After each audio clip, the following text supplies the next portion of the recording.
എല്ലാ ധർമ്മവിശ്വാസികൾക്കും നമസ്കാരം. നമ്മളെല്ലാവരും ശ്രദ്ധിച്ചിട്ടുണ്ടാവും, ഈ ദീപാരാധന സമയത്ത് പൂജാരി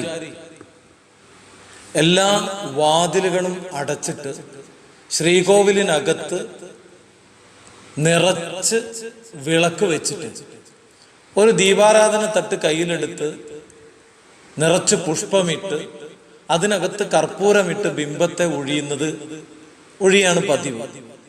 എന്നിട്ട് അത്യുജ്വലമായ ഒരു മന്ത്രം ചൊല്ലും. ഓം ധ്രുവാദ്യ ഔഹു ധ്രുവാ പൃഥ്വീ ധ്രുവാസ പർവതായിമേ ധ്രുവം വിശ്വമിദം ജഗത് ധ്രുവോ രാജാ വിശാമയം ധ്രുവം തേ രാജാ വരുണോ ധ്രുവം ദേവോ ബൃഹസ്പതി ധ്രുവം ത ഇന്ദ്രശ്ചാഗ്നിശ്ച രാഷ്ട്രം ധാരയതാം ധ്രുവം. ഈ മന്ത്രമാണ് അവിടെ ചൊല്ലുന്നത്. ഈ മന്ത്രം 10,000 വർഷങ്ങൾക്ക് മുമ്പ് രേഖപ്പെടുത്തപ്പെട്ടതാണെന്നാണ് പറയുന്നത്. എനിക്കും എൻ്റെ കുടുംബത്തിനും മംഗളം ഭവിക്കട്ടെ എന്നല്ല, എനിക്കും ഞാൻ വിശ്വസിക്കുന്ന പ്രസ്ഥാനങ്ങൾക്കും മംഗളം ഭവിക്കട്ടെ എന്നുമല്ല. പിന്നെയോ ധ്രുവാദ്യ ഔഹു, ഈ പ്രപഞ്ചഗോളം മംഗളകരമായിരിക്കട്ടെ. ധ്രുവാ പൃഥ്വി, ഈ ഭൂമി മംഗളകരമായിരിക്കട്ടെ.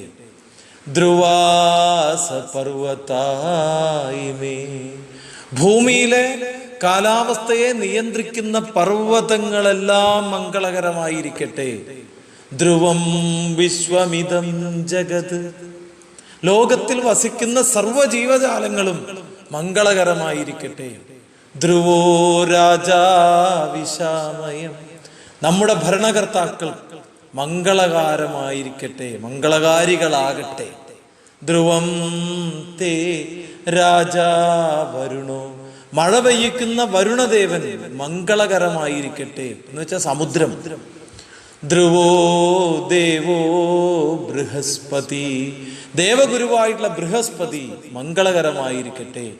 ധ്രുവം ത ഇന്ദ്രശ്ചാഗ്നിശ്ച, ഇന്ദ്രനും അഗ്നിയും മംഗളകരമായിരിക്കട്ടെ. അവസാനം പറയാണ് രാഷ്ട്രം ധാരയതാം ധ്രുവം, എന്റെ പരമപവിത്രമായ ഈ രാഷ്ട്രം മംഗളകരമായിരിക്കട്ടെ എന്ന്. നിങ്ങൾ ആലോചിക്കുക, എത്ര മനോഹരമായ ചിന്താധാര.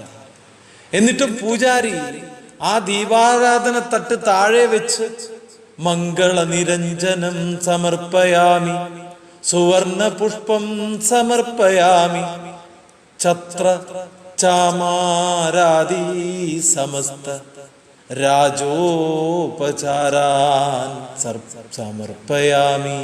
ഇത് പറഞ്ഞ് ദീപാരാധന തട്ടിലെ അഗ്നിജ്വാലയിൽ നിന്ന് 3 പ്രാവശ്യം പുഷ്പം കൊണ്ട് അഗ്നിയുടെ അംശത്തെ ബിംബത്തിലേക്ക് ഇട്ടിട്ട് സ്വയം അഗ്നി തൊട്ട് തലയിൽ വെച്ച് ആ അഗ്നി പുറത്തേക്ക് കൊടുത്ത്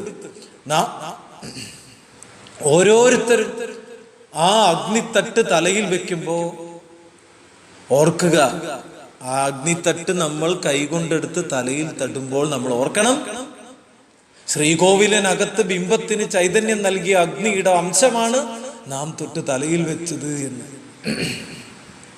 ഓർക്കണം.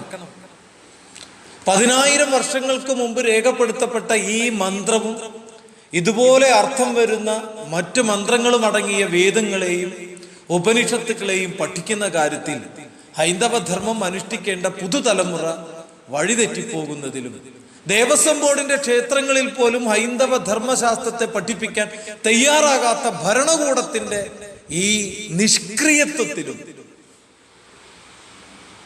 നമ്മൾ വിഷമിച്ച് നിൽക്കേണ്ട കാര്യമൊന്നുമില്ല. ഊർജ്ജസ്വലമായിട്ടൊന്ന് പ്രവർത്തിച്ചാൽ മാത്രം മതി.